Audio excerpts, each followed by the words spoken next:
It's weird. The other day in the morning, I had made a video, basically kind of expressing the feeling that Star Wars is dead and I don't find it fun anymore. Yada yada yada. And over the course of the weekend, I've seen other videos very similar to that come out from more prominent channels, and I'm in no way like thinking that like they saw mine or are copying me. That's next to impossible. But I do think there is kind of like a zeitgeist thing spreading, and it's just an odd coincidence. But hey, at least I got mine in early. But anyway, I think as Star Trek fans, and I do consider myself a Star Trek fan above and beyond Star Wars, well beyond Star Wars. It might be time to accept that as a franchise, the Star Trek we knew is dead, and it's not coming back. Gene Roddenberry's gone, Michelle Barrett's gone, Rick Berman and Brandon Braga have no fingerprints on this anymore. Their tendrils, I don't even know what they're making at this point. Didn't they try to make that failed dinosaur show? We're stuck with Alex Kurtzman by whatever curse the gods that is. And because of a bunch of legal isms, it's legally required to not be the Star Trek we knew. So you either just need to just walk away and just learn to just live with the fact that you can still watch the old Star Treks and you can talk about them, and you can watch the new stuff at your discretion and talk about it as you want. But for your own sake of mind and peace of heart, you gotta like learn to just let it go. It's part of the grieving process, perhaps, and maybe you need to get onto that first step of really admitting that it's not coming back. It's legally not allowed to come back. And CBS and Paramount are both like heavily dependent upon it now, which is extremely ironic considering how both have treated it over the fucking years. So I guess even though Star Trek isn't what it used to be, in a weird way, it's still like this one last fuck you from Gene Roddenberry from beyond the grave. Because now, like, Paramount, what else do they got? Well, they got Transformers. That's on a downhill slope already. And that's highly regarded by the fans. I think people mainly go see those movies for the same reason, the real reason why people go to NASCAR rallies, because they're hoping to see a train wreck. Except at a Transformers movie, you're guaranteed to see the fucking car wreck and the big flaming explosions. Whereas a NASCAR, it's like a 1 in 1,000 chance or some shit like that.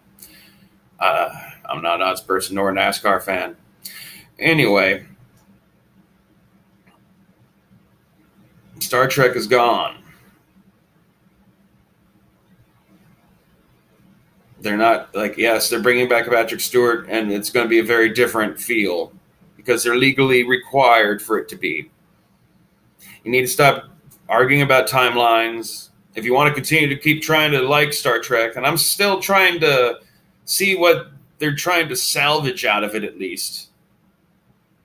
Quentin Tarantino, I actually personally think is the best hope for the goddamn franchise, because if there's one thing that people keep ignoring, is everyone's all like, most of the complaints about him are largely about the R-rated stuff, and of course my thing is I think that like respecting the future people as being what they are, the noble humanity of the future versus the super racist human beings of the 1920s and 1930s that will be presented if Quentin Tarantino is actually making a remake of City on the Edge of Tomorrow, or City on the Edge of Forever. City on the Edge of Forever.